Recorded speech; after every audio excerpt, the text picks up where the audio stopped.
मेरी पहली इनकम सिर्फ 500 रुपये। हाँ, आपने जो थंबनेल देखा वो बिल्कुल सही देखा कि मेरी पहली इनकम 500 रुपये थी। चलिए तो बताते हैं वो मैंने कैसे कमाए थे 500 रुपये। बस वीडियो में अंत तक बने रहना, वीडियो ज़्यादा लंबा नहीं होगा। आपसे बस इतनी सी रिक्वेस्ट है।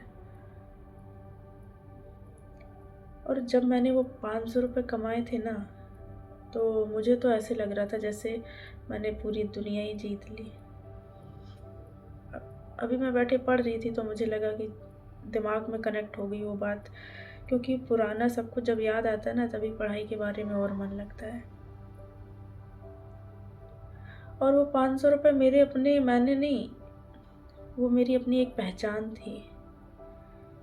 क्योंकि जब मैं ना ग्रेजुएशन कर रही थी, शायद सेकेंड ईयर था मेरे ख्याल से, और मेरी मम्मी ट्यूशन पढ़ाया करती थी, स्कूल भी प्राइवेट।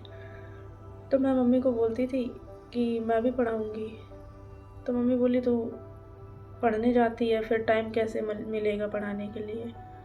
तो मुझे लगा नहीं, मेरे पास पॉकेट मनी रहती नहीं है और मैं मांगती हूँ नहीं पैसे, तो मुझे लगा कमाना चाहिए। तो मैंने मम्मी को बोला, तो मम्मी जो ट्यूशन पढ़ाती थी उन्होंने मुझे अपना ट्यूशन दे दिया। जब भाई साहब वो 1 महीना होने के बाद जब पैसा मिला ना 500 रुपया, हाय, ऐसा लगा जैसे मैंने बहुत ज़्यादा कमाई कर ली हो।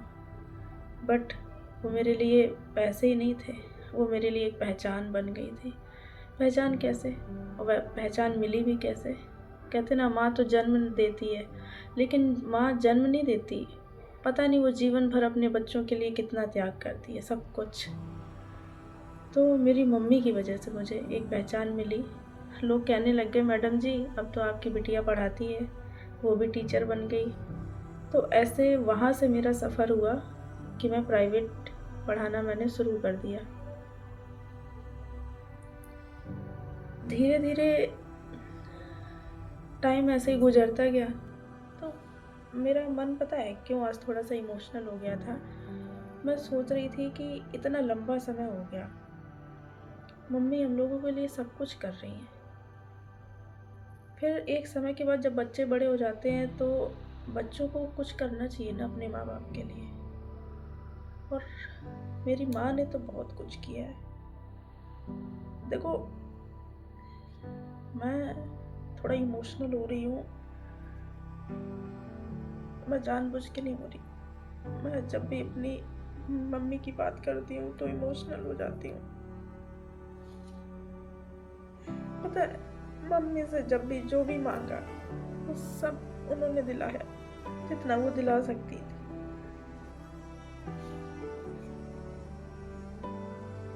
सॉरी। और लेकिन मैं उन्हें वो सब नहीं दे पाई जितना वो डिजर्व करती है। आज पढ़ रही थी और उनकी खातिर कहीं ना कहीं आज भी मैं लगी पड़ी हूँ उनके सपनों को पूरा करने के लिए। मैं उन्हें आज तक वो सब नहीं दे पाई जो वो डिजर्व करती हैं।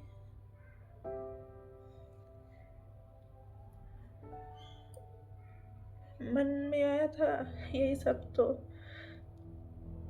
सोचा कि रिकॉर्ड कर लूँ अपनी कुछ पुरानी बातें और शेयर करूँगी। शायद मुझे मेरे जैसे कोई मिल जाए जो मुझे हौसला दे कि हाँ, मेरा भी वक्त सही आ सकता है।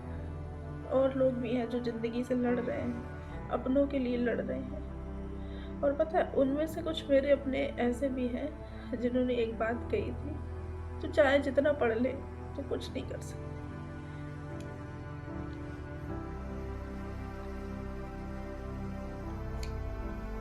खैर, अगर आप जुड़े रहेंगे ना तो मैं आपको सब जो भी बताऊंगी सब सच सच होगा।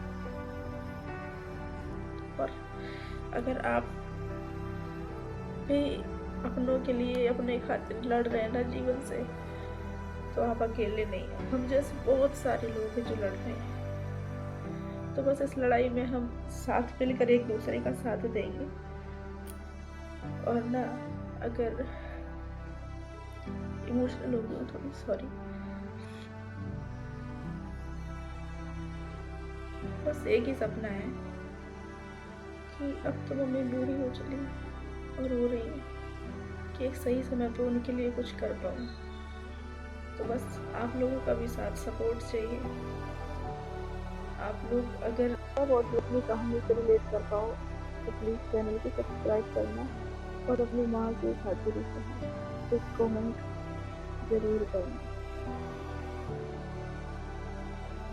इस चैनल में जो भी मिलेगा वो रियल स्टोरी ही मिलेगा अपनी आप की साथ में।